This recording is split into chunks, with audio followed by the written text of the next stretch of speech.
He's a former Tampa coach, Colts coach. Going to be a Hall of Famer one day. Tony Dungy, NBC Football Night in America analyst. What game you want to start with first, Tone? Well, I guess first one's first.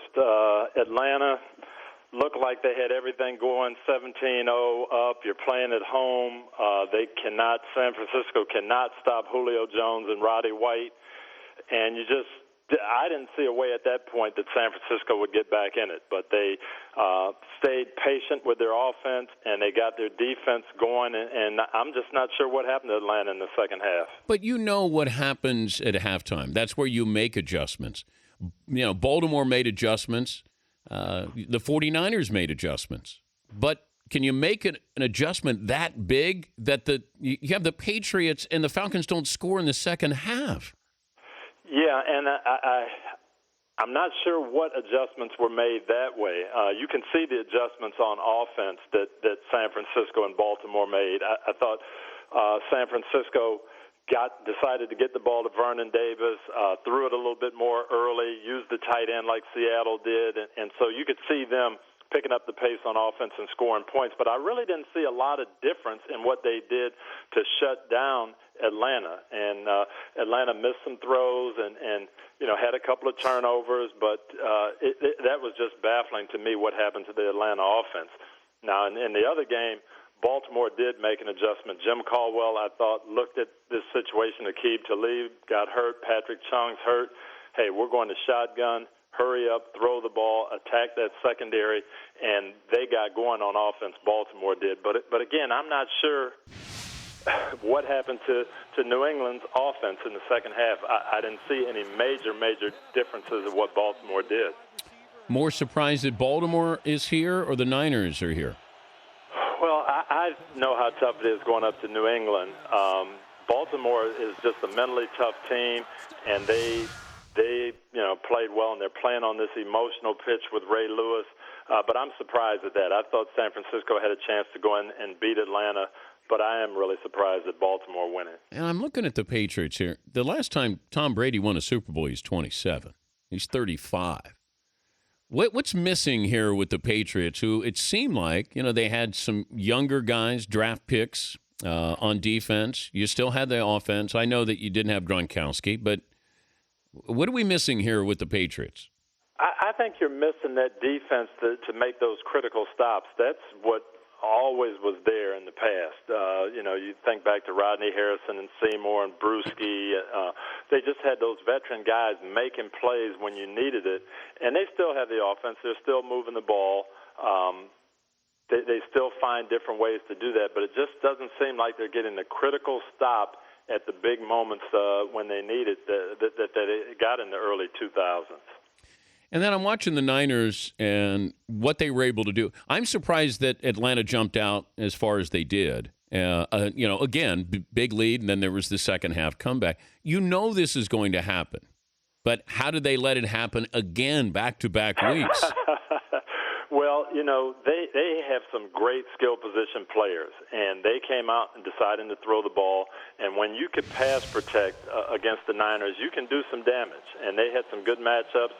They got up early. Julio Jones looked like they weren't going to be able to stop him all day. But all of a sudden, you just miss a couple throws. You miss a third down throw. You have a turnover.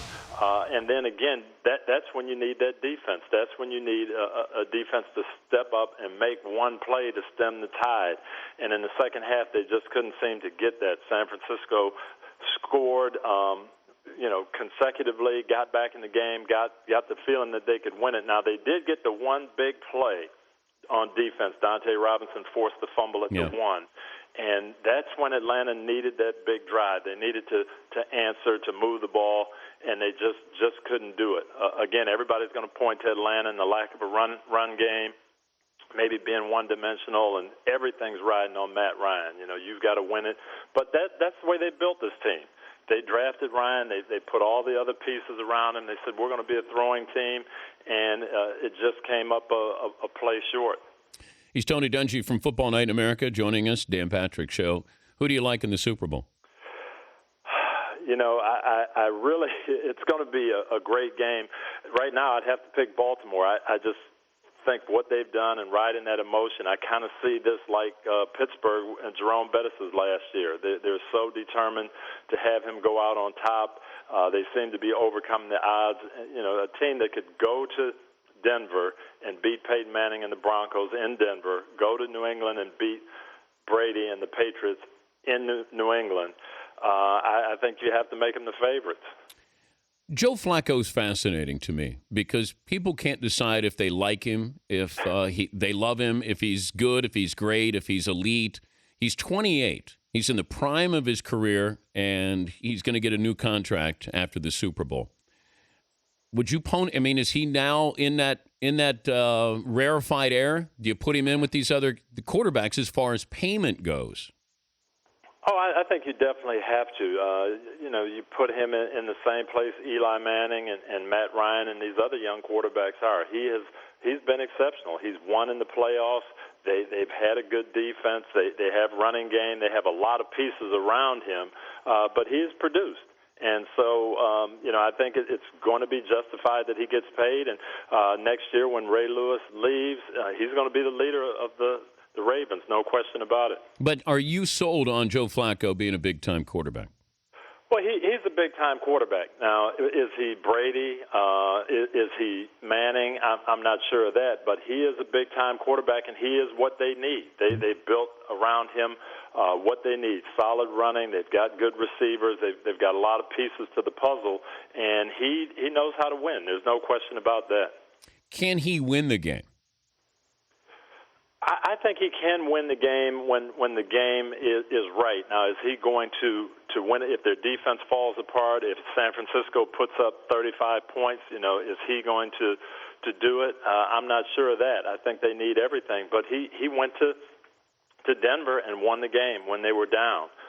You know, they got down in this game, and he brought them back. He won the game in the second half. They said, you know, we're not going to run. This is all going to be shotgun. It's all going to be passing game in the second half, and he won the game in Foxborough. So I'd have to say, yeah, he can. Do you view Bill Belichick as a poor loser? If he doesn't talk to the media or doesn't do an interview with CBS after the game, does that resonate with you on any level? You know, I don't think that in itself makes you a poor loser. You know, Bill Belichick did what was required by the rules. He did his interview, his post-game interview. He didn't do any one-on-ones. I don't know that he's ever done one-on-ones, win or lose, after the game. So I don't know that in itself makes you a poor loser. He's got some quirky ways, and I would be more for, you know, I'm more for sportsmanship all the time, but I don't think – I think he's got quirky ways when he wins, too. So I don't think it's just losing. That's just the way he is. But you never took it personally if he didn't say something to you after a game, even if you won? No, and I'll tell you this. When they won, he said very little to me, and you know, he kept going. When they lost, the games that we won, we always had good conversations. He always wished us luck. I thought he was more gracious to me personally in the games that we won and they lost. So I think it's just a quirky guy. I'll be seeing a lot of you coming up next week. Yeah, I'm looking forward to it. We should have some fun in New Orleans, and it's going to be a great game to promote. All right, buddy. I'll talk to you soon. All righty, DP. See you next week. All right, Tony Dungy from Football Night in America.